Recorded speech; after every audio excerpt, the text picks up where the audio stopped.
अस्सलाम वालेकुम। आज मौजूद हैं फ़रत इकबाल हॉस्पिटल फालिया में। यहाँ पर मौजूद हैं NICU वार्ड में, जो कि डिस्ट्रिक्ट मंडी बहाउद्दीन का दूसरा बड़ा और फालिया तहसील का पहला NICU वार्ड यहाँ पर मौजूद है। हमारे साथ डॉक्टर शहरियार साहब मौजूद हैं, जो कि चाइल्ड स्पेशलिस्ट हैं। सर कैसे हैं? जी अस्सलाम वालेकुम। वालेकुम सलाम। अच्छा डॉक्टर साहब, फालिया में आपने ये NICU वार्ड जो है वो मुतारफ़ करवाया है, एक हैवी इन्वेस्टमेंट है, तो क्या ज़रूरत महसूस हुई आपको इस हवाले से? देखें, जब हमने हॉस्पिटल स्टार्ट किया था तो तब तो हमने नर्सरी बड़ी बेसिक लेवल पे स्टार्ट की थी। जज्बा तब भी बुलंद ही था, लेकिन जारी बात है कि हमारी लिमिटेशंस थी। लेकिन जैसे जैसे बच्चे हम ट्रीट करते थे तो कई दफ़ा प्री मेच्योर बच्चे आना जो वक्त से पहले पैदा हो जाते हैं, या जिनको सांस की दुश्वारी ज़्यादा आती है, तो हमारे लिए बड़ी मुश्किल होती थी उनको। फिर जब रेफ़र करते थे, फिर वो रास्ते में ख़बर मिलनी कि बच्चा एक्सपायर हो गया है। कोशिश तो पूरी होती थी, लेकिन जारी बात है हमारी लिमिटेशंस थी।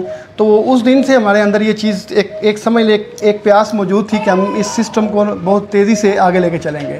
तो इसी चीज़ को सामने रखते हुए हमने वेंटिलेटर सर्विस तक बहुत जल्दी स्टार्ट किया। वरना हमारा प्लान था कि कमिंग फ्यूचर में हम कुछ साल लग जाएंगे, लेकिन हमने फ़ौरन इसका डिसीजन इसलिए लिया क्योंकि हम ये चीज़ देख नहीं सकते थे। हमारे इलाके के लोग जो है ना, वो जैसे ही उनको रेफ़र करते थे बड़े शहर की तरफ, तो बच्चे रास्ते में कोलैप्स थे। तो फिर वेंटिलेटर सर्विस की हमने आगाज़ की, तो हमने उस ट्रैफिक को रोकने की कोशिश कर रहे हैं। इंशाल्लाह अल्लाह ताला हमारी मदद करेगा, और इसमें बड़े केसेस हमारे कामयाब भी हुए हैं। तो इंशाल्लाह फ्यूचर के साथ इस चीज़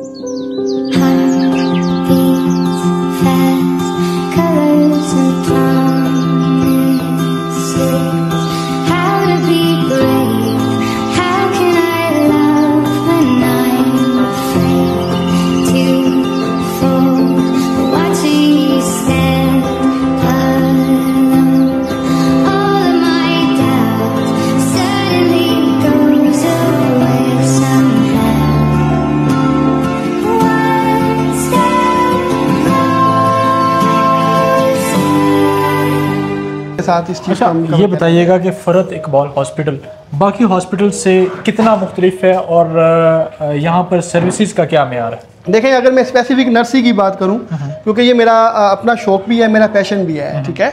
तो इसके अंदर ये है कि डिफरेंट इस सेंस में आप कह सकते हैं कि हम यहाँ जो इन्फेक्शस कंट्रोल प्रोटोकॉल फॉलो करते हैं वो शायद इधर प्रॉपर फॉलो नहीं किए जाते, क्योंकि हमारे कुछ रिलेटिव्स कुछ डॉक्टर्स इस तरह हैं जो अमेरिका में भी हैं, तो हम उनसे कांटेक्ट में रहते हैं। तो वो उधर फॉलो करते हैं, हम पूरी कोशिश करते हैं कि उसी लेवल को यहाँ अचीव किया जाए।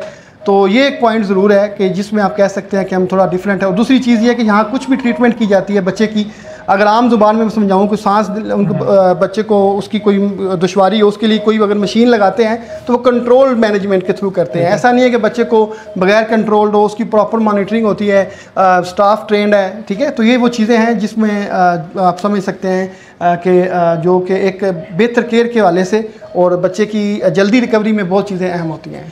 NICU के हवाले से आपकी जो आइंदा क्या आपके विजन हैं, और आइंदा आने वाले वक्तों में इस NICU के आप कहाँ पे देख रहे हैं? देखें, एक इंशाल्लाह ये गेम चेंजर साबित होगा।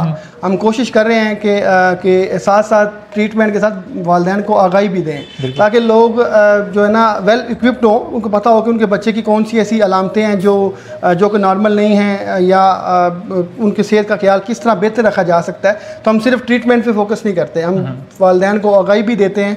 और दूसरी चीज़ ये आ गई कि जो हमने ये जो वेंटिलेटर सर्विस का आगाज़ किया है ना, ये इंशाल्लाह ताला ये इसको हम आगे फ्यूचर में मज़ीद आगे लेके चलेंगे। हम स्टाफ हायरिंग के दौरान भी ये चीज़ देखते हैं कि कोई ट्रेंड स्टाफ हो, और वो स्टाफ हो जो हमारे इलाके में, सारी बात है ऐसा स्टाफ मिलना मुश्किल होता है कि जो प्रॉपर इन मशीनों को समझता भी हो। लेकिन हम पूरी इस मॉनिटरिंग करते हैं और उन पर खुद उनको समझाते भी रहते हैं और ख़ुद उस पर वर्क भी करते हैं। तो इंशाल्लाह ताला उम्मीद करते हैं कि ये चीज़ फ्यूचर में मज़ीद आगे बढ़ेगी। Best of luck. ये मुझे बताइएगा कि इस वक्त आपके NICU वार्ड में जी कितने इंक्यूबेटर्स हैं, कितने वेंटिलेटर्स हैं, और कितने वार्मर हैं? देखें, मेन हमारी तो कैपेसिटी तो है तकरीबन 15 बेबीज़ की, लेकिन अब हम इसको एक्सपेंड कर रहे हैं, ठीक है। कोशिश कर रहे हैं, क्योंकि शुरू में तो हमने जो इंक्यूबेटर्स ऐड किए थे वो तो हमने 4 ऐड किए थे, ठीक है। लेकिन अब एज अ डॉक्टर जो हमने फील किया कि मैक्सिमम केयर बच्चे की इंक्यूबेटर के अंदर ही होती है। अगर ओपन छोड़ेंगे तो उनको इन्फेक्शन लगने के चांसेस ज़्यादा होते हैं। तो हमने इंशाल्लाह नए ऑर्डर किए हैं, वो अगले कमिंग डेज़ में ऐड हो जाएंगे। तो हमारे इसकी कैपेसिटी है इंशाल्लाह हम उसको 20 से बढ़ा के 20-22 के करीब तक लेके जाएंगे इन कमिंग डेज में। तो फ्यूचर इन्फेक्शन से याद आया कि यहाँ पर जैसे ही हम इंटरव्यू चले, आपने तो यहाँ से अंदर आके शूज़ चेंज किए, तो ये मेरे आप शूज़ देख सकते हैं, और आपने कैप पहनी है, आपके स्टाफ ने जो प्रॉपर ग्लव्स पहने, ये हाइजीनिकली आप इसको कैसे डील करते हैं? देखिए इसके फ़ायदे क्या हैं? देखिए फ़ायदे तो बहुत ज़्यादा हैं, क्योंकि जो बंदा भी बाहर से आ रहा है वो जरासीम लेके आ रहा है। तो ये सिर्फ स्टाफ फॉलो नहीं करता, जो अटेंडेंट्स भी आते हैं जिनको बच्चे को हम दिखाना हो या उनके बारे में एक्सप्लेन करना हो, उनको भी चेंज करवाते हैं, उनको भी हम हैंड सैनिटाइज करवाते हैं, क्योंकि यही छोटी मोटी केयर्स होती हैं। क्योंकि हमने जहाँ से ट्रेनिंग ली है उधर ये चीज़ बहुत इस चीज़ को फोकस किया जाता था, जिसका लफ्ज़ यूज़ होता है मिनिमल हैंडलिंग, कि कम से कम बच्चे को हाथ लगाया जाए, कम से कम जरासीम जाए।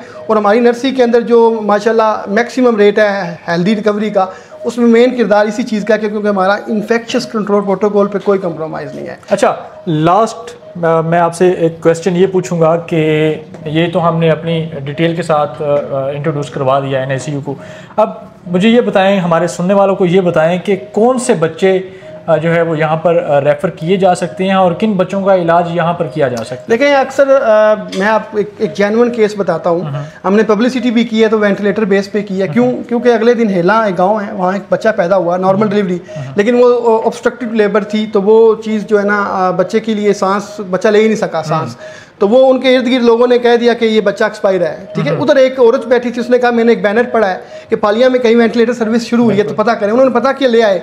जब इधर लेकर आए, बच्चे की दिल की धड़कन नहीं थी, बच्चा कोलैप्स था, बच्चा सांस में नहीं था, और वो उसको देखने में भी ये लग रहा था कि बच्चा एक्सपायर्ड है। लेकिन हमने कोशिश की, CPR किया उसका, और फिर हमने उसको ET ट्यूब पास करके उसको वेंट पे डाला, और वो विदिन फ्यू मिनट्स ही बच्चा सांस ले रहा, बच्चे की दिल की धड़कन भी वापस, और हमने उसको वेंटिलेटर से भी विदिन 24 आवर्स उतार भी दिया।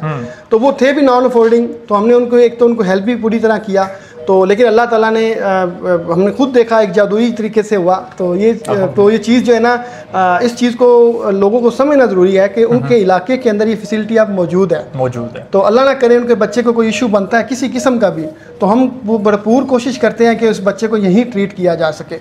तो मेन चीज़ तो ये है कि बच्चे को सांस का इशू हो, पैदाइशी या प्री मेच्योर बच्चे जो होते हैं, जो बच्चे वक्त से पहले पैदा हो जाते हैं ना, जी, तो वो बच्चों को बहुत ज़्यादा केयर चाहिए होती है, तो वो फ़ौरन इधर लेके आए। 24 घंटे एमरजेंसी सर्विस है हमारी, एम्बुलेंस सर्विस भी मौजूद है, और मैं खुद बताते खुद इधर फ़ौरन रैपिड रिस्पांस करता हूँ। हमारी टीम ट्रेंड है, मैं खुद भी इधर पहुँच जाता हूँ।